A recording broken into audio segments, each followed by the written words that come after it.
தமிழ்த்தாய் வாழ்க, தலைவர் பிரபாகரன் வாழ்க. அடுத்ததாக நீங்கள் ஆவலோடு எதிர்பார்த்த தலைவர் தந்த தமிழ்துறை எரிமலைகள் எல்லாம் கூடி அடைகாத்த பெருநெருப்பு, தூய பசுஞ்சோலை உருவாக்கிய காட்டாறு உங்களை சந்திக்க வருகிறது. எங்கள் அருமை மூத்தவர் செந்தமிழன் சீமான் அவர்கள் உங்களோடு.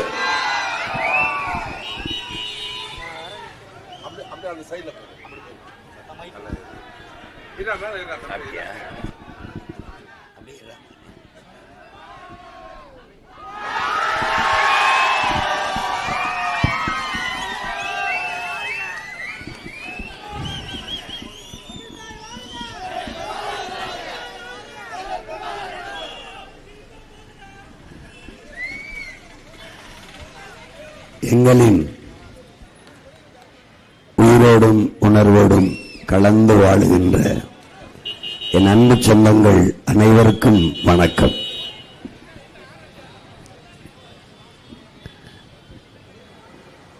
நம் அறிவு மூதாட்டி விநாயக பெருமானிடத்திலே பாடுகிறார். பாலும் தெளிதேனும் பாவும் பருப்பும் இவை நான்கும் கலந்துனக்கு நான் வருவேன், கோலஞ்சை துங்க கரிமுகத்து தூமணியே சங்கத்தமிழ் மூன்றும் எனக்கு தா என்று. அதேதான்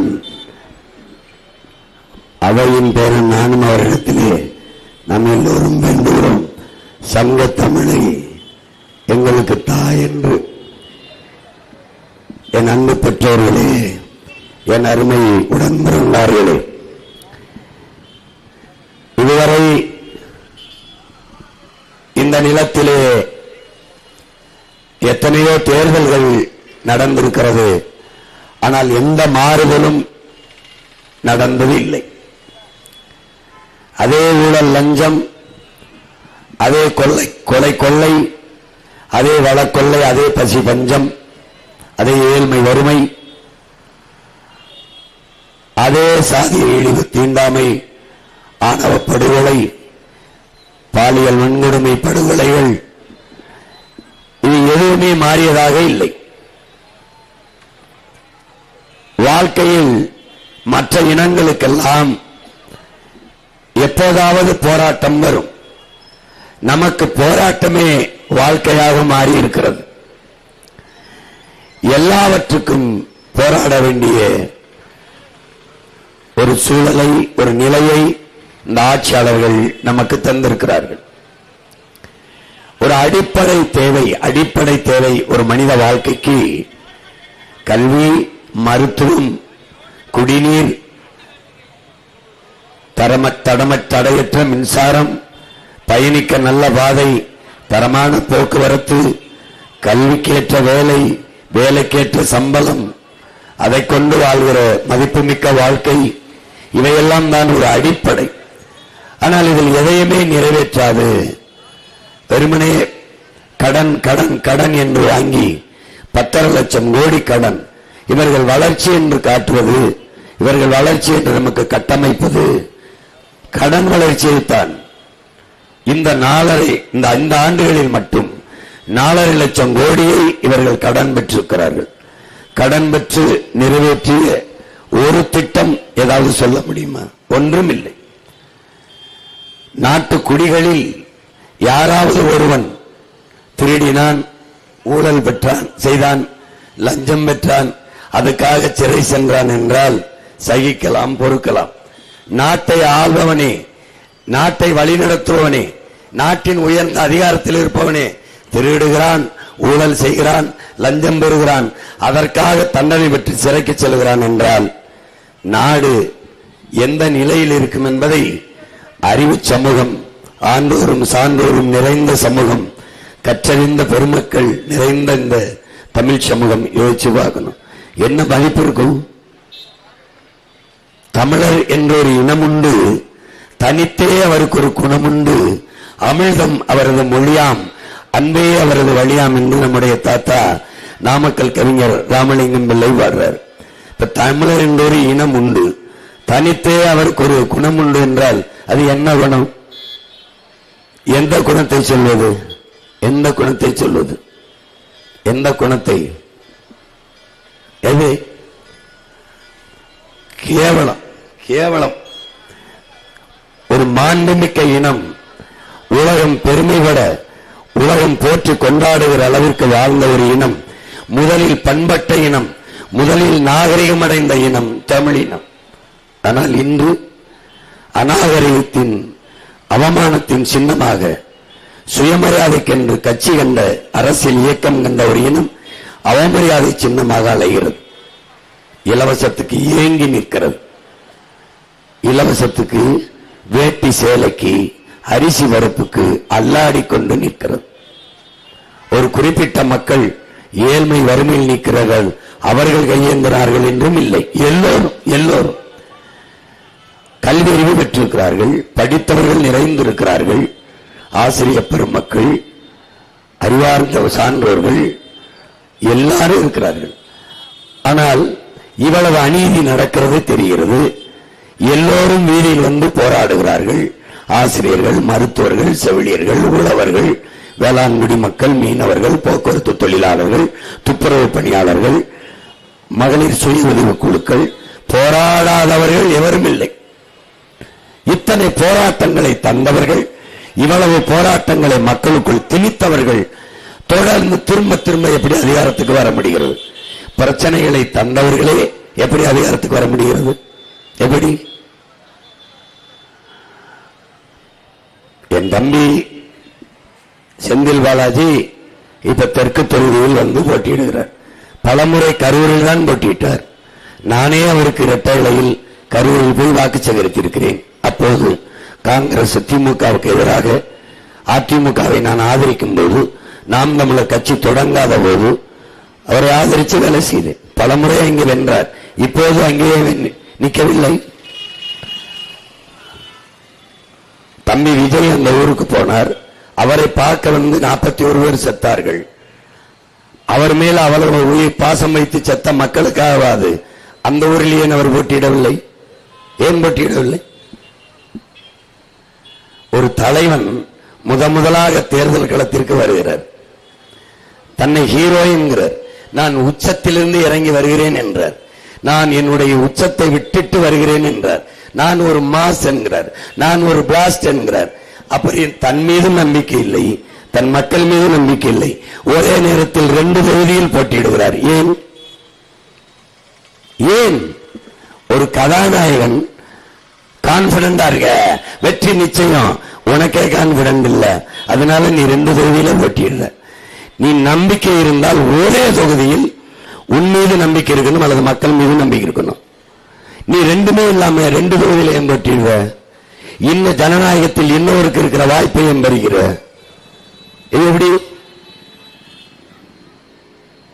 கால கொடுமை. இதெல்லாம் கால கொடுமை. ஒருவன் ஒரு பதவியில் இருக்கும் போதே இன்னொரு பதவிக்கு போட்டியிடுவது, ஒருவன் 2 தொகுதியில் போட்டியிடுவது, ஒன்னு தன் மீது நம்பிக்கை இல்லை, மக்கள் மீதும் நம்பிக்கை இல்லை. அதைத்தான் காட்டுகிறது.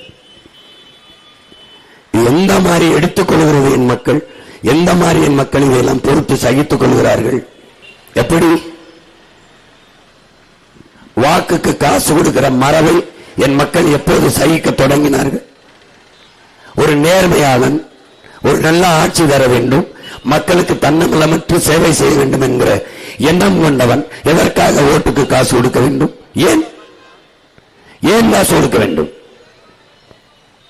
நாங்கள் தரவில்லையே, ஆனால் எங்களுக்கு மக்கள் ஓட்டு போடாமல் இல்லையே, எங்களுக்கு வாக்கு செலுத்துகிறார்களே. நீங்கள் சாதி சொன்னீர்கள், மதம் சொன்னீர்கள், சாராயம் கொடுத்தீர்கள், சாப்பாடு கொடுத்தீர்கள், பணம் கொடுத்தீர்கள். அதையும் தாண்டி 36 லட்சம் மக்கள் எங்களை தேடி எளிய பிள்ளைகளுக்கு வாக்கு செலுத்தி 3வது பெரிய கட்சியாக உயர்த்தது எப்படி? உயர்த்தது எப்படி? இன்னும் இந்த மண்ணில் உண்மையை, நேர்மையை, தூய்மையை, வாய்மையை, நல்ல அரசியலை, நல்ல ஆட்சியை விரும்புகிற மக்கள் செத்து போகவில்லை என்பதை உங்கள் பிள்ளைகளின் வளர்ச்சி காட்டுகிறது. நான் யார்? என்ன பின்புலம்? எங்கள் அப்பன் அமைச்சரா, இல்ல மந்திரி மகனா, இல்ல பெரிய செல்வந்தர் மகனா? எதுவும் இல்லை. படம் எடுத்து பஞ்சம் பிழைக்க வந்த மகன் என் இன விடுதலைக்கு படை நடத்துகிற, படையை கட்டி நடத்துகிற நிலைக்கு தள்ளியவர் யார்? இந்த ஆட்சியாளர்கள். கண்முன்னே என் இனத்தை கொண்டு வித்தார்கள், என் நிலத்தின் வளத்தை சுரண்டி வித்தார்கள், மீன் பிடிக்க போன என் மக்களை சுட்டுக் கொண்டார்கள், கேட்க நாதி இல்லை. ஆந்திர காட்டுகளில் கட்டையை வெட்டினான் என்று சுட்டு போட்டார்கள், கேட்க ஒருவனும் இல்லை. கணக்கில்லாத என் மலையை வெட்டி ஏற்றினார்கள், மணலை அள்ளி திருடினார்கள், என் நீரை உறிஞ்சி வித்தார்கள், நச்ச ஆலைகளை என் தாயின் நிலமங்கம் நட்டார்கள், கேட்க ஒருவனும் இல்லை. என் காற்று மாசுபட்டு போனது, என் நீர் விஷமாகி போனது, என் உணவு நஞ்சாகி போனது. நான் என் பிள்ளைகளுக்கு என்ன விட்டு விட்டு போகுது? நாங்கள் வாழ்வதே பிரச்சனை. இத்தனை கோடி பிரச்சனையில் சிக்கி தவிக்கிறோம். எங்கள் பிள்ளைகளை எப்படி இந்த மண்ணில் விட்டு விட்டு போவது? என்ன இருக்கும்? என்ன இருக்கும்? வங்கியில் பணம் போட்டு வைப்பேன், வங்கி வட்டி தரும், சாப்பிட ரொட்டி தருமா என்ற கேள்விக்கு யாரிடத்தில் பதில் இருக்கிறது? யாரிடத்தில் பதில் இருக்கிறது? கார் இருக்கும் வீட்டு வாசலில், குடிக்க நீர் இருக்குமா என்ற கேள்விக்கு யாரிடத்தில் பதில் இருக்கிறது? இங்கே போட்டியிடுற என் மகன் யார்? யார்? இவன் வயதில் தமிழ்நாட்டில் சட்டசமன்றத்தில் போட்டியிடுகிற ஒரு மகன். இவனை போல திறமை வாய்ந்த, அறிவார்ந்த, ஆற்றல் வாய்ந்த, மண்ணை மக்களை நேசிக்கிற ஒரு மகன் உண்டா? இல்லை. நாங்கள் யார்? உங்கள் பிள்ளைகள். உங்கள் துயரத்தில், உங்கள் துன்பத்தில், உங்கள் கண்ணீரில், உங்கள் கவலையில் தோய்ந்து துவண்டு துவண்டு உங்கள் அழுகையும் வேதனையும் பார்த்து அதிலிருந்து வளர்ந்து வளர்ந்த பிள்ளைகள் இந்த துயரத்தை, இந்த துன்பத்தை துடைக்க முடியாதா என்று ஏங்கி தவித்து நின்ற பிள்ளைகள். வழியே இல்லை என்ற இடத்தில் நாங்களே வழியாக வந்தோம். இதை கற்பித்தவன் யார்? பாதையை நீ தேடாதே, உருவாக்கு என்ற எங்கள் தலைவன் பிரபாகரன் சொன்ன புரட்சி மொழிக்கேற்ற ஒரு புதிய பாதையை வகுத்து நிற்கிறோம். புதிதாக ஒன்று நாங்கள் யோசிக்கவில்லை. நம் முன்னவர்கள் தந்ததுதான்.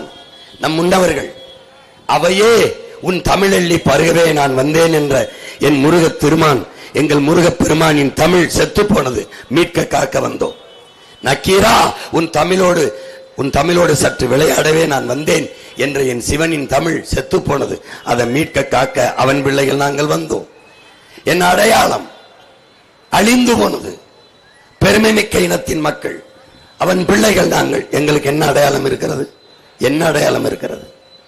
இந்த நாட்டின் விடுதலைக்கு போராடி செத்த என் வீர பெரும்பாட்டன் தீரன் சின்னமலைக்கு ஓடா நிலையில் ஒரு சிலை இருக்கிறது, சென்னையில் ஒரு சிலை இருக்கிறது.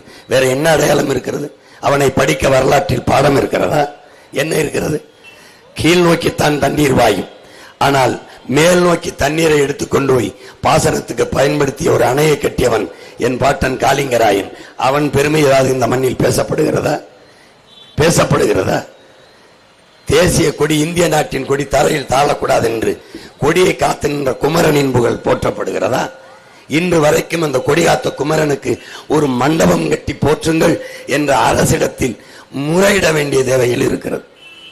அறிவு சமூகமே, 300-400 கோடியில் ஐயா ஈவேராவுக்கு நூலகம் கட்டுகிறோம், பெரியாரின் அறிவு உலகம் என்று கட்டுகிறார்களே, என்ன அறிவு? என்ன அறிவு? படிப்பிக்கிற ஆசிரியன் பாதையில் நிற்கிறான், அவன் படிப்பிச்சால் தான் நூலை படிக்க முடியும். பள்ளிக்கூடம் குட்டிய சுவராக கிடக்கிற போது நூலகம் எதற்கு 300-400 கோடியில்? 3 கோடியில் கட்டினால் 300 பேர் அமர்ந்து படிக்கிற நூலகத்தை கட்டிவிடுகிற போது, முடியும் போது எதுக்கு 300 கோடியின் நூலகம்? எதற்காக? தமிழ் எழுத படிக்க தெரியாத 3 தலைமுறையை உருவாக்கிவிட்டு எந்த நூலகம் எதற்கு? எதற்கு நூலகம்? எதற்கு விழா ஆடம்பரம்? எதற்கு விழா படோடமம்? எதற்கு? எதற்கு? படிக்கிற பள்ளிக்கூடம் வகுப்பறை எப்படி இருக்கிறது? இந்த திராவிட தலைவர்களின் கல்லறை கடற்கரையில் எப்படி இருக்கிறது என்பதை பாருங்கள். எப்படி இருக்கிறது? எந்த மாதிரி சமூகம் கட்டமைக்கப்படுகிறது? பழச்சாறு கடையில் கூட்டம் எவ்வளவு? டாஸ்மாக் கடையில் கூட்டம் எவ்வளவு? திரையரங்களில் கூட்டம் எவ்வளவு? நூலகத்தில் கூட்டம் எவ்வளவு? எவ்வளவு? என்ன மாதிரி சமூகம்? எதை நோக்கி நகர்கிறது? எதை நோக்கி நகர்கிறது? பொங்கலுக்கு 1000 ரூபாய் இந்த பக்கம் ரேஷன் கடை வாங்கி, சாலைக்கு இந்த பக்கம் டாஸ்மாக், அந்த வாங்கி அதே கூட்டம் டாஸ்மாக் கடையில். எந்த மாதிரி சமூகம்? அறிவு சமூகம் எப்படி இது சகிக்கிறது? உலகம் உன்னை எப்படி பார்க்கும்? எப்படி பார்க்கும்? முன்பு உலகத்திலே நான் தமிழன் என்று திமிரோடு சொல்லி திரிந்தாய், இப்ப சொல்ல முடியுமா? சொல்லு, சொல்லு. முதலாக உலகத்திலே கடற்படை கண்டவன் நீதான். பினராப் முகர்ஜி நாட்டின் குடியரசுத் தலைவராக இருக்கும் போது ஒரு கப்பலை, போர்க்கப்பலை இந்திய நாட்டு ராணுவத்திற்கு கொடையாக கொடுக்க வருகிற போது கடல்லே அதை இறக்கி விடும்போது அவர் சொல்கிறார், இந்திய நாட்டின் கடற்படைக்கு முன்னோடி ராஜேந்திர சோழன் என்று சொல்கிறார். ஒரே ஒரு மகன் தான் கேட்டேன், ராஜேந்திர சோழன் தெரியுதில்ல, அப்ப அந்த கப்பலுக்கு பேர் ராஜேந்திர சோழன் வைக்காம என்ன இதுக்கு நீ அர்ஜுனன் வச்சாயின்னு கேட்டேன். அவன் வில்லம்பில் சிறந்தவன் என்றால் ஏவுகணைக்கு நீ அர்ஜுனா என்று ராணுவ ஏவுகணைக்கு வைத்திருக்கலாம். கப்பலுக்கு என் பாட்டன் அரசேந்திரன் சோழன் பேரை ஏன் நீ வைக்கல கேட்க அன்னைக்கு உன் மகன் அதிகாரத்தில் இல்லை. அப்ப திட்டமிட்டு உன் அடையாளங்கள் மறைக்கப்படுகிறது, மறைக்கப்படுகிறது. என்ன வச்சிருக்க நீ? என்ன வச்சிருக்க? என்ன வச்சிருக்க சொல்லு, என்ன வச்சிருக்க? நீ எப்படிப்பட்ட நிலையில் இருக்க? இங்க பாரு, கெயில் எரிவாயுன்னு ஒண்ணு கேரளாவிலிருந்து ஒரிசாவுக்கு போகுது, ஒரிசாவுக்கு போகுது. கேரளாவிலிருந்து தமிழ்நாட்டுக்கு வரும்போது நெடுஞ்சாலை வழியே வருது. தமிழ்நாட்டிலிருந்து கர்நாடக வழியே ஓசூருக்கு போகும்போது நெடுஞ்சாலை வழியே போகுது. ஆனால் உன்னிலத்தில் மட்டும், உன்னாட்டில் மட்டும் நஞ்சை நிலத்தை நெஞ்சை இரண்டாக பிளந்தது போல நஞ்சை நிலத்தை பிளந்து வயலுக்குள்ள போகுது. ஏன் ஏன் போகுது? ஏன் பாதை வழியே போகல? ஏன் போகல? ஏன் போகல? புதைச்சது ஐயா கருணாநிதி, புதைச்சது ஐயா கருணாநிதி. நான் அந்த போராட்டத்தில் கெயில் எரிவாயு குழாயை வயலுக்குள்ள புதைக்க கூடாது என்று போராடிய போராட்டத்தில் பங்கேற்றவன், உன் உடன் பிறந்தவன் நான். என் சித்தப்பன் பெரியப்பன் கேட்டேன், ஏப்பா நீங்க அப்ப அனுமதிச்சு? தெரியலையே ஐயா, தெரியலையே.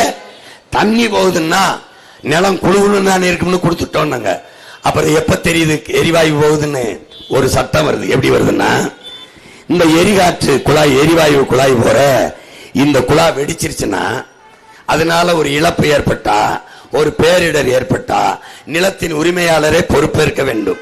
அதற்கு இந்த நிலத்தின் உரிமையாளருக்கு அதிகபட்சமாக தூக்கு தண்டனை கொடுக்கலாம்னு, மரண தண்டனை கொடுக்கலாம்னு சட்டம் வரும்போதுதான் என் அப்பனும் சித்தப்பனும் முடிச்சுக்கிறான். ஏண்டா உனக்கு நிலத்தை கொடுத்துட்டு நான் தூக்குல வேற தொங்கணுமாடான்னு போராட ஆரம்பிச்சோம். புரிஞ்சுக்க, இது உனக்கு தெரியுமா தெரியாதா? தெரியாது.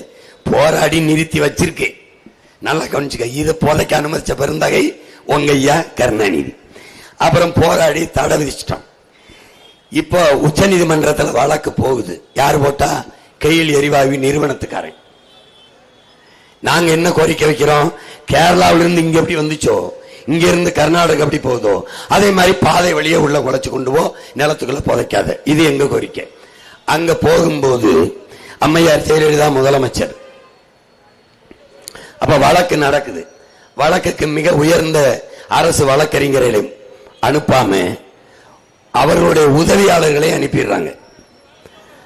அவங்க மேல இருக்கிற ஊழல் குற்றச்சாட்டு வழக்குக்கு கர்நாடகா நடந்த போது நீதிமன்றம் திறப்பதற்கு முன்பே மிக மதிப்புமிக்க மூத்த வழக்கறிஞர்களை நீதிமன்றம் திறப்பதற்கு முன்பே வாசல்ல காத்திருக்க வச்சு கதவை திறந்தவுடனே உள்ள போய் பிணையை வாங்கிறதுக்கு அனுப்புன அம்மையார் ஜெயலலிதா இந்த நாட்டின் மக்களினுடைய நலன் கருதி நடக்கிற கெயில் எரிவாயு வழக்குல மூத்த வழக்கறிஞரை அனுப்பாம அவனுடைய உதவியாளன், அவனுடைய அசிஸ்டன்ட், அவனுடைய ஜூனியரை அனுப்பி அங்க போய் முன்னிறுத்திட்டான். 3 நீதிபதிகள் இருந்த அமர்வுல ஒரு ஜூனியர் நிக்கும் போது அவன் கேட்டான், எங்க உங்க சீனியர்னு கேட்டான், எங்க உங்க மூத்த வழக்கறிஞர்.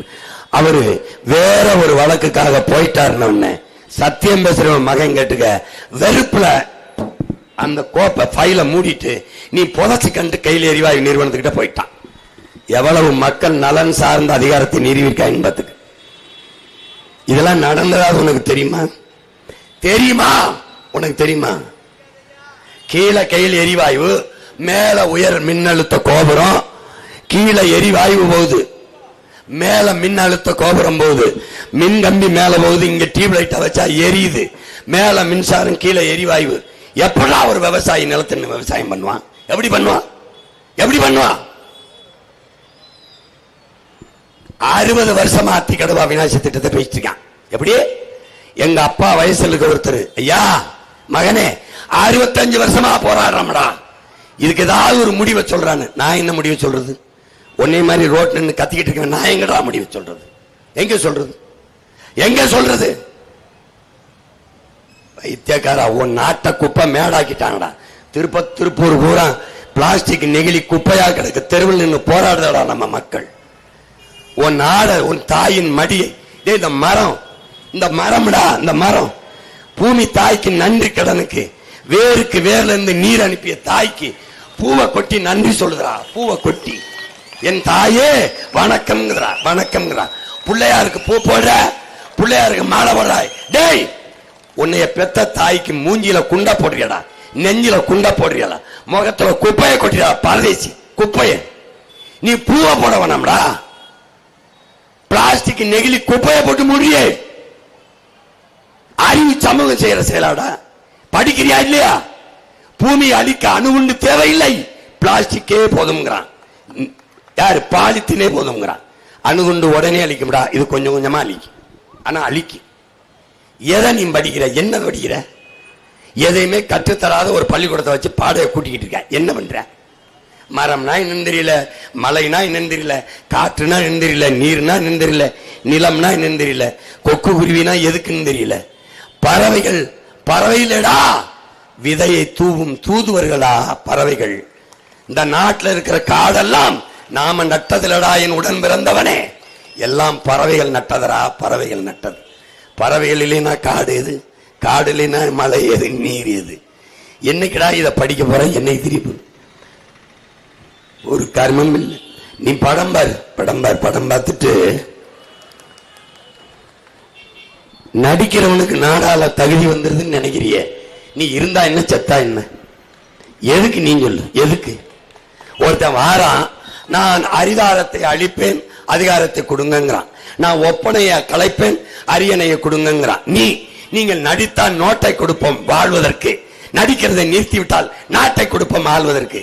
வழங்குமாடா உன் நாடு? டேய், நீ உலகத்துல எங்க போனாலும் உன்னை காரி துப்புவாண்டா. தலைவன் நடிகனுக்கு வித்தியாசம் தெரியாத தற்குறி கூட்டமே, கூட்டமே. ஏண்டா, உனக்கு கோவை செலியனும் தலைவன், தீரன் சின்னமலையும் தலைவன், உனக்கு பண்டார வன்னியனும் தலைவன், உனக்கு வாவுச்சியும் தலைவன், என் பாட்டை வாவு சிதம்பரனாரும் தலைவன், கொடியாத்த குமரன் தலைவன், காமராஜன் தலைவன், கக்கனும் தலைவன், அயோத்திதாசனும் தலைவன், ரெட்டமலி சீனிவாசன் தலைவன், MC ராஜாவும் தலைவன். ஐயோ ஐயோ ஐயோ, ஒன்னு ரெண்டு தவறு நடந்துருச்சு. நாங்க உங்க கூட பிறந்தது இல்ல, நீங்க எங்க கூட பிறந்தது, ரெண்டுல ஏதோ ஒண்ணு தப்பு.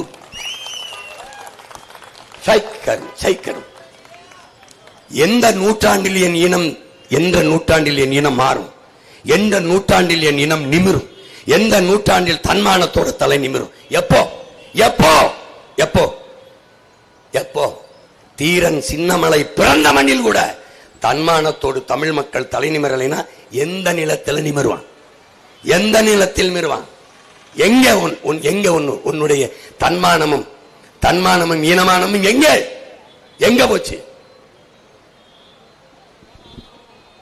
எவ்வளவு வளங்கொழிக்கிற நிலம், எவ்வளவு நாகரிகம் பண்பாடு அடைந்த நிலம், எவ்வளவு கொங்கு நிலம்னா எவ்வளவு செழிப்பான பூமி. ஏன் இப்படி ஆயிடுச்சு? நீனு ஓட்டு காசு வாங்கிட்டு ஓட்டு போட்டீங்கன்னா அப்புறம் எங்க போறது? எங்க வருது? உனக்கு தெரியாதா? சாதி அரசியலானால் அங்கே சகோதரத்துவம் சமத்துவம் செத்து போகும்னு தெரியாதா? மதம் அரசியலானால் அங்க மனிதநேயம் செத்து போகும்னு தெரியாதா? பணமே அரசியலானால் அங்க மாண்புமிக்க ஜனநாயகம் செத்து போகும்னு தெரியாதா? அங்க பண்பாடும் ஒழுக்கமும் செத்து போகும்னு தெரியாதா? இது கூட தெரியாதவனா நீ? இது கூட தெரியாதவனா நீ? இப்ப என்னைக்கு தான் உனக்கு யார் தான் உனக்கு சொல்லிக் கொடுப்பா? எப்பதான் நீ மாறுவ? எப்பதான் மாறுவ? நீ என்னைய பார்க்கணும்ல, என்னைய பார்க்கணும்ல. 2 விழுக்காடு 3 விழுக்காடு 1 விழுக்காடு அரை விழுக்காடு ஓட்டு வச்சிருக்கவனுக்கு 20 சீட்டு 30 சீட்டு 40 சீட்டு நோட்டுனா 8.5 விழுக்காடு 36 லட்சம் ஓட்டு வச்சிருக்கேன். எனக்கு எவ்வளவு பேரம் பேசப்பட்டிருக்கும்னு நீ யோசிக்கணுமா? அதையெல்லாம் இடது கைட்ட தள்ளிட்டியா உன்னை நோக்கி வர்றேன். பணம் வேணும்னா போயிருப்பேன்ல, இனம் வேணும்னா முன்னாடி வந்து கத்திக்கிட்டு இருக்கேன். பதவி வேணும்னா போயிருப்பேன்ல. பதவியா என் மக்களுக்கான உதவியானா என் மக்களுக்கான உதவி, பிழைப்பா என் மக்களுக்கான உழைப்பானா என் மக்களுக்கான உழைப்பு. இப்ப இந்த வேறுபாடு புரியுதா இல்லையா? புரியுதா இல்லையா? ஏதோ ஒண்ணு போ. நீ தொழுகிற, தேவாலயங்கள்ல போய் ஜெபிக்கிற, கோயில்ல போய் வழிபடுற, என்ன சொல்லி கும்பிடுவ? ஒன்னு சொல்லி என்ன சொல்லி கும்பிடுற? என்ன சொல்லி கும்பிடுற? என்ன சொல்லி? என்ன சொல்லி? அது எப்படி தீமையை கொடுமையை செய்தவனுக்கே ஓட்டு போட்டு திருப்பி திருப்பி அதிகாரத்தை கொடுக்குற? எப்படி எப்படி? ஐயா ஸ்டாலின் சொல்றாரு, ஸ்டாலின் ஆட்சி தொடரட்டும். அவர் தான் சொல்றாரு. இந்த கூட்டத்தில் யாராவது சொல்லு. அப்போ அவங்களே சொல்லிக்கிறாங்க, எந்த கொம்பனாலும் குறை சொல்ல முடியாத ஒரு நல்ல ஆட்சியை நான் கொடுத்தேன் அப்படின்னு. என்ன நல்ல ஆட்சின்னு ஒன்று இருந்தா தானே சொல்றதுக்கு சொல்லு. 2 வயசு பிள்ளைய கற்பழிச்சு கொள்றான்டா, டே வன்முணர்வு செய்து கொள்றான்டா, பச்சை குழந்தைடாது, அம்மானு கூட கூப்பிடலடா, டே இன்னும் அம்மானு கூட கூப்பிடலடா. எங்கடா உன் சமூகத்தை கொண்டு போகுது இந்த நாடு? பள்ளிக்கூடத்து வாசல்ல கஞ்சா விக்குதுடா, கஞ்சா கஞ்சா சாக்லேட்டு, கொக்கைன் சிகரெட்டு. இது நாடாடாது, இது நாடா? பள்ளிக்கூடத்துக்கு போறவன் பைக்கூட்டில் புத்தகத்தையும் பேனா வச்சுட்டு போகாம அருவாளை வச்சுட்டு போறான்டா. 8ஆப்பு படிக்கிற பையன், 8ஆப்பு படிக்கிற பையில வெட்டுறான்டா. என்னடா கற்பிக்குது ஒரு நாடு? எதை நோக்கிடா நகர்த்துது? சக மனிதனை வெட்டி கொள்ளலாம், அவன் உயிரை பறிக்கலாம். 18 வயது இளைஞன் சிந்திக்கிறான்னா எவ்வளவு மாண்பு கொண்ட ஒரு இனம்டா. உனக்கு தெரியுமா? உலக நாடுகளை எல்லாம் வென்று ஆட்சி செய்தவங்க நம்ம. ஆனால் அடிமைப்படுத்தி ஆண்டோம் ஒரு இனத்தை என்று வரலாற்றில் ஒரு சின்ன செய்தி கூட கிடையாது. தெரியுமா தெரியாத? எந்த இன மக்களையும் நாம் அடிமைப்படுத்தி ஆண்டதில்லை. வென்றோம், அரசாட்சி செஞ்சோம். என்ன பண்ணோம்? கொடியை ஏத்திட்டு தன் இன மக்களை குடிகூட ஏத்தாம திரும்பி வந்து, நீயே ஆண்டுக்க, என் ஆட்சிக்கு என் அதிகாரத்துக்கு உட்பட்ட எல்லை உன் நாடு, கப்பம் மட்டும் கட்டு என்று விட்டு வந்தவன்டா நம்ம பாட்டன். கேட்காரா? அவ்வளவு மாண்புமிக்க ஒரு இனமடா.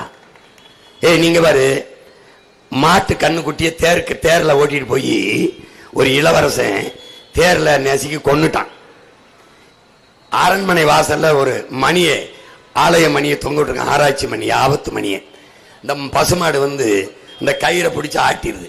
என்னன்னு பார்த்தா விசாரிச்சா, இந்த மன்னனின் மகன் தேர்ல அந்த மாட்டு கண்ணுக்குட்டியை கொண்டு விட்டான் ஏத்தி.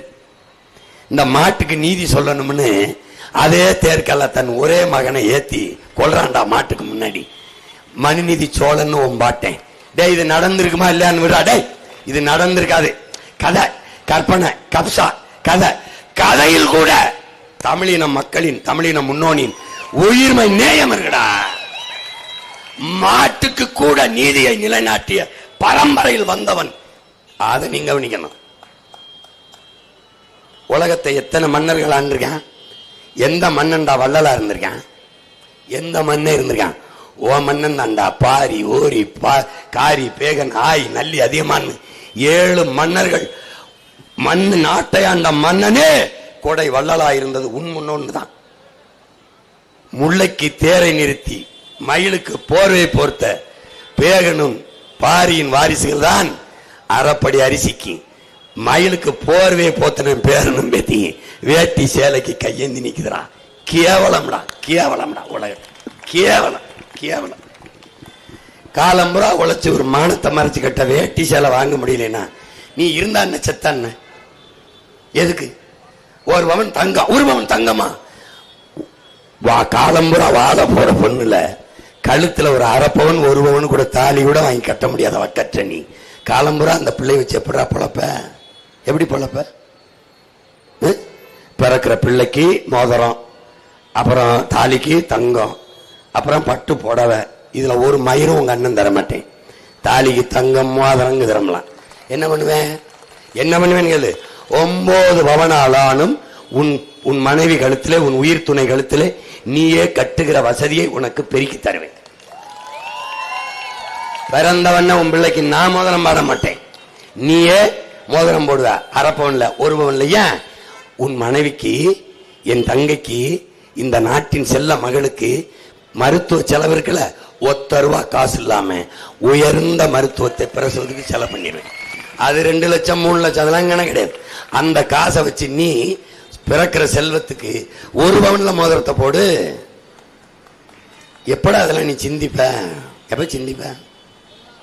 கொடுமைதான், கொடுமைதான். இன்னைக்கு நேத்து அண்ணன் ஆரம்பிக்கல, 15 ஆண்டுகளா கத்துறேன். நீ எனக்கு எதையுமே தரல, ஒரு சிறு வெற்றியை கூட தரல. ஆனால் தோன்றுவன மாதிரி இருக்குடா. ஏதாவது தோத்த மூஞ்சி மாதிரி இருக்குதாடா? அதே உற்சாகம், அதே வெறி. ஏன்? என் இலக்கு உயர்ந்தது, என் கனவு பெரிது. இவங்கள மாதிரி வந்தா 1000 தரேன், 2000 தரேன், பிரிட்ஜ் தரேன், மிக்சி தரேன், அதெல்லாம் ஒன்னும் தர மாட்டேன். நீ ரொம்ப கேட்டீங்கன்னா உனக்கு ஒரு ஹெலிகாப்டர் தாரேன், ஒவ்வொரு தங்கச்சிக்கும் 1 கிலோ தங்கம் தாரேன். உனக்கு நான் சொல்லும்போது சிரிப்பா இருக்குல்லடா, அப்ப அவங்க சொல்லும்போது ஏன்டா நீ சிரிக்கல? எப்படி இருக்கு? எவ்வளவு கேவலப்படுத்துறாங்க தெரியுது இல்ல? அதுதான் அது. நான் ஒன்னு தாரேன், உனக்கு நல்ல கல்வியை தாரேன், படிப்பை தாரேன், பார்க்க நல்ல மருத்துவம் தாரேன், குடிக்க நல்ல நீர் தாரேன், வேற எதையும் தர மாட்டேன். இதுதான் தருவேன். புரியுதா? நீ என்ன செய்வேன்? இப்ப கோவை தெற்கு, அது சிங்காநல்லூர், அது தொண்டாமுத்தூர், அங்கங்க என்ன இருக்கோ அதை வச்சு நிலமும் வளமும் சார்ந்த தொழிற்சாலையை உருவாக்கி உனக்கு வேலை வாய்ப்பை கொடுத்துறேன். நீ அதை வச்சு உனக்கு நல்ல பிள்ளைய நான் படிக்க வச்சிடறேன், காசு மிச்சம். அம்மா அப்பாவுக்கு முடியல, நான் வைத்தியம் பார்த்துறேன், காசு மிச்சம். குடிக்க தண்ணியை தந்துடுறேன், காசு மிச்சம். உனக்கு 10,000 சம்பளம் கொடுத்தனா நீ செலவு பண்ணி கட்டு பார்ப்போம். எப்படி செலவு வராது? நானே விவசாயம் பார்ப்பேன், அரிசி பருப்பு காய்கறி முட்டை பால் நெய் எல்லாம் இருக்கு. அப்போ உனக்கு அதுக்கு செலவு இல்லை, நம்மகிட்ட இருக்கு. வேற என்ன வேணும்? ஆடு மாடு நான் வளர்த்துறேன், கோழி நான் வளர்த்துறேன், எல்லாம் நானே வளர்த்துறேன், பன்னிக்கறி வரைக்கும் வளர்த்துறேன். என்ன வேணும்? மூயக்கறி வரைக்கும் எல்லாம் நானே பண்ணையா வச்சு வளர்த்துறேன். என்ன வேணுமா உனக்கு கொடுத்துறேன். வேற செலவுக்கு காசு இல்லை என்கிட்ட கேள். எதுக்கு வேணும் உனக்கு? எதுக்கு வேணும்? உன் வாழ்விடத்திலே பெருமையோடு தலை நிமிர்ந்து தன்மானத்தோடு வாழ்கிற வாழ்க்கை உங்க அண்ணன் கொடுக்கிறேன். ஏன் கொடுக்கிறேன்? ஏன் கொடுக்கிறேன்? என் இனம் மாண்புமிக்க வாழ்ந்த இனம். அது கையேந்தி நிற்பது ஒரு தேசியின் அவமானம், தேசியின் அவமானம். புரியுதா? தன்மானத்தை இழந்து மண்ணை ஆள்வதா, தலை நிமிர்ந்து தூக்கில தொங்கி சாவதா என்ற நிலைப்பாடு வரும்போது தன்மானத்தை இழக்காமல் தூக்கில தொங்கி சாபம் என்று செத்த வீர பெரும்பாட்டன் தீரன் சின்னமலையில் ரத்த துளிகளில் விளைந்த பிள்ளைகள் நாம். அதை கவனத்தில் வச்சுக்கிட்டு வேலை செய்யணும். அவனை மதிப்பதென்பது அந்த மகத்தான மாவீரன் கழுத்திருகி தூக்கில் தொங்கும் போது கடைசி உயிர்த்துளி பிதுங்கி கசிந்து வெளியேறும்போது என்ன நினைத்திருப்பான்?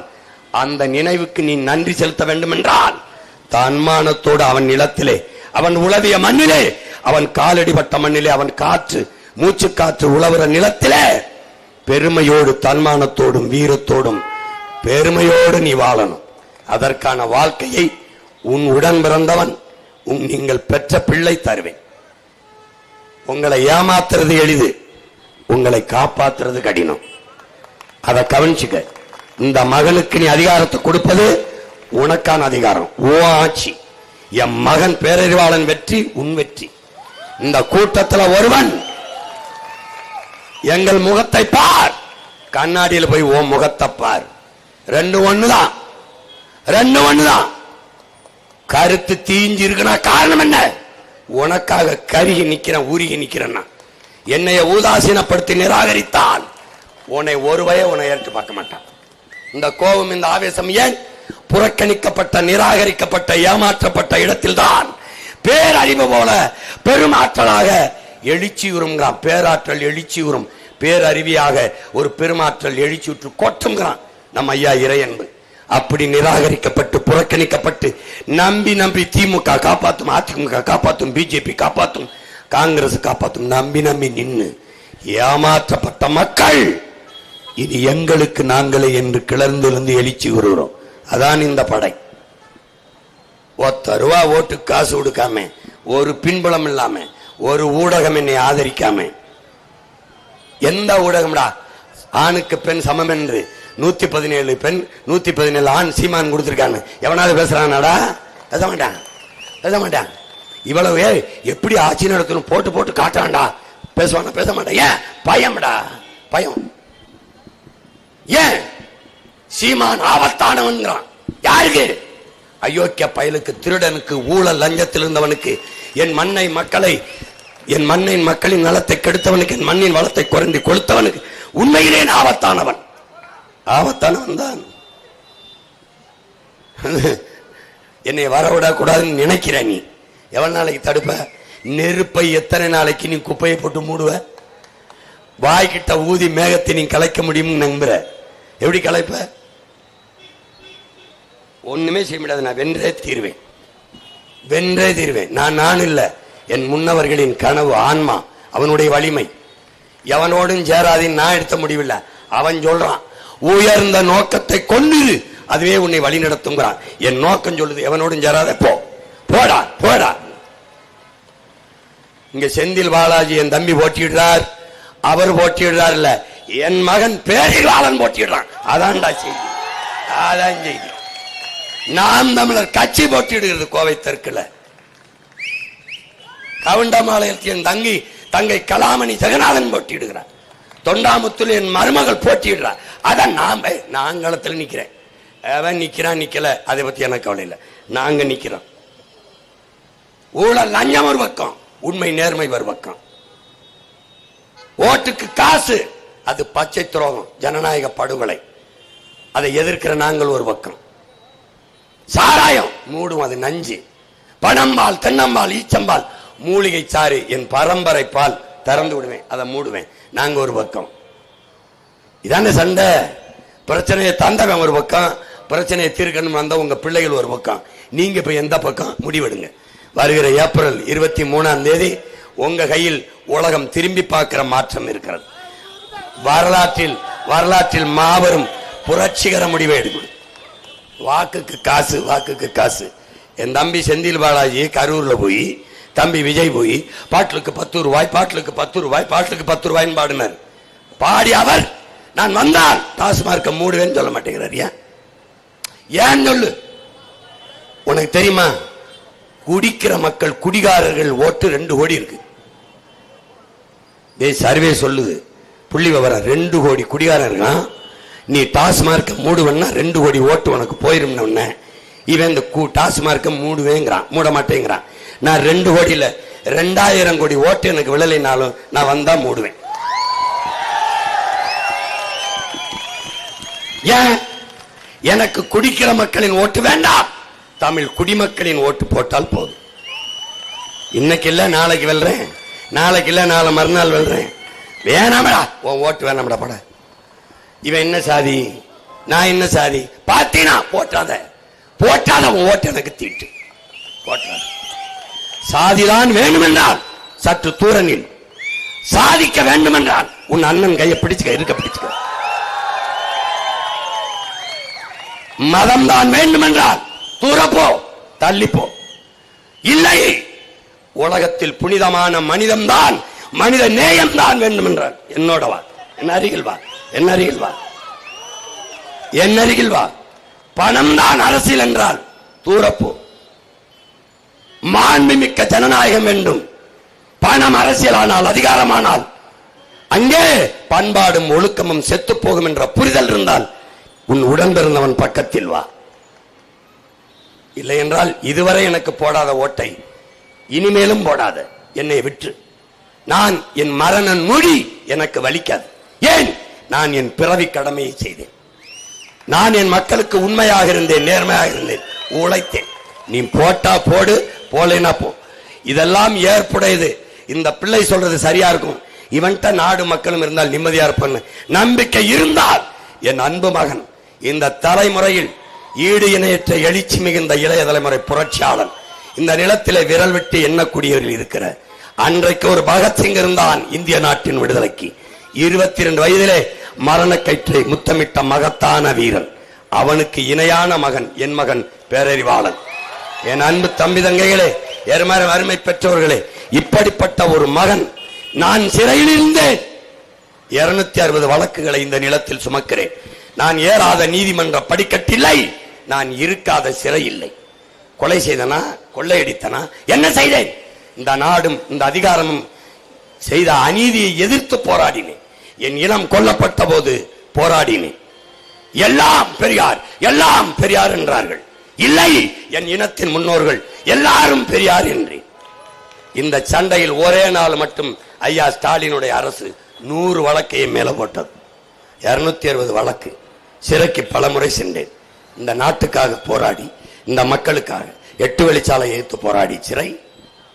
மீனவர் படுகொலையை கண்டித்து சிறை, ஈழப் படுகொலையை கண்டித்து சிறை. என் மகன் இந்த வயதில் சிறைக்கு போயிருக்கிறான். இங்கே இருந்த என் தம்பி செந்தில் பாலாஜியும் போயிருக்கிறார், நிக்க போகிறவர். பல பேர்கள் போயிருக்கிறார்கள். என் மகன் எதற்காக போராடினான்? மக்களுக்காக போராடி 22 வயது 20 வயதிலே சிறைக்கு போன மகன். எது சரி என்று பார்த்து முடிவெடுங்கள். எதிலுமே நல்லதைத்தான் தேர்வு செய்வீர்கள். பொண்ணுக்கு பையன் பார்க்கணுமா, இல்ல பையனுக்கு பொண்ணு பார்க்கணுமா? நல்ல மாப்பிள்ளை, நல்ல பையன். ஆனா நாடாளுகிற தலைவன்ல மட்டும் தலைவனை தேர்வு செய்யாமல் தருதலைகளையே தேர்வு செய்து வச்சு எங்களையே வீதியில் நிறுத்துறீங்க. ஒரு நல்ல தலைவன் நாட்டை கொடுத்திருந்தா நாங்க முச்சந்தில் கத்தணும். எதுக்கு? நான் பாட்டுக்கு படம் எடுத்து பழைச்சிருப்பேன், இல்ல 4 ஏக்கர் உழுது விவசாயம் பண்ணி இருந்திருப்பேன். என் மையம் படிச்சதுக்கு ஏதாவது வேலைக்கு போயிருப்பான். அப்புறம் மாறி மாறி அவங்களுக்கு ஓட்ட போட்டு உங்க பிள்ளைகளை தூக்கி ரோட்ல போட்டியல. மாறுங்க, மாறுங்க, தயவு செய்து மாறுங்க. இனிமேலாவது மாறுங்க. ஒரே ஒரு ஓட்டுல உலகம் உங்களை திரும்பி பார்க்கும். போடுங்க. வரலாறு உங்களுக்கு தந்திருக்கிற வாய்ப்பு, காலம் உங்களுக்கு கையெழுத்திருக்கிற கடமை. திமுக வெல்வதோ, காங்கிரஸ் வெல்வதோ, பாரதிய ஜனதா வெல்வதோ, அதிமுக வெல்வதோ ஒரு நிகழ்வு, ஒரு சாதாரண சம்பவம். ஊடகங்களில் ஒரு செய்தி, உங்கள் பிள்ளைகள் நாங்கள் வெல்வது, என் மகன் பேரறிவாளன் கோவை தெற்கு தொகுதியில் வெல்வது என்பது வரலாற்றில், என் பெற்றோர்களே, என் உடன் பிறந்தார்களே, வரலாற்றில் மாபெரும் புரட்சி, சரித்திரத்தில் போற்றத்தக்க சாதனை. ஓட்டுக்கு காசு கொடுக்காமல் கோடிகளை கொட்டி அரசியல் செய்தவர்களுக்கிடையே, கொள்கையை முன்னிறுத்தி காசை கொடுத்து வாக்கை வாங்கியவர்களுக்கிடையிலே ஆகச் சிறந்த கருத்தை விதைத்து வென்றார்கள் சிறுவர்கள், இளைய பிள்ளைகள். எந்த பின்புலம் இல்லாது அந்த வரலாற்று பதிவு உலகம் திரும்பி பார்க்கும். உங்கள் ஒற்றை விரலால் அப்படிப்பட்ட புரட்சியை நிகழ்த்த முடியும். அதனால்தான் மாற்றம் என்பது சொல்லல்ல, செயல். மாறுவோம், மாற்றுவோம். இது மாற்றத்திற்கான எளிய மக்களின் புரட்சி என்று சொல்கிறோம். விவசாய சின்னத்திற்கு வாக்களிப்போம், வருங்கால தலைமுறைக்கு வாழ்வளிப்போம். நமது வாக்கு விவசாயிக்கு என்ற உறுதியை ஏற்போம். என் அன்பு சொந்தங்களே, உழவு இல்லை என்றால் உணவு இல்லை, உணவு இல்லை என்றால் உயிர்கள் இல்லை, உயிர்கள் இல்லை என்றால் உலகம் இல்லை. எனவே உழவை மீட்போம், உலகை காப்போம். உழவே தலை, உணராத நாம் மனிதரில் கலை. நமது சின்னம் விவசாயி. விவசாயிக்கு வாக்களியுங்கள், அவனும் வாழ்வான், நம்மை வாழ வைப்பான். என் அன்பு மகன் பேரறிவாளனை வெல்ல வையுங்கள். அவனின் வெற்றி உங்களின் வெற்றி, நம் இனத்தின் வெற்றி, நம் மக்களின் வெற்றி. எனவே அன்பு சொந்தங்களே, புரட்சி எப்போதும் வெல்லும். நம் வெற்றி அதை சொல்லும். நம் இலக்கு ஒன்றுதான், இனத்தின் விடுதலை. இனம் ஒன்றாவோம், இலக்கை வென்றாவோம். தமிழ் தாய் வாழ்க, தலைவர் பிரபாகரன் வாழ்க, என் மகன் பேரறிவாளன் வெல்க, வெல்க. நன்றி, வணக்கம். நாம் தமிழர். போர்க்களமாக்க போறான் அடங்கான வாய்வா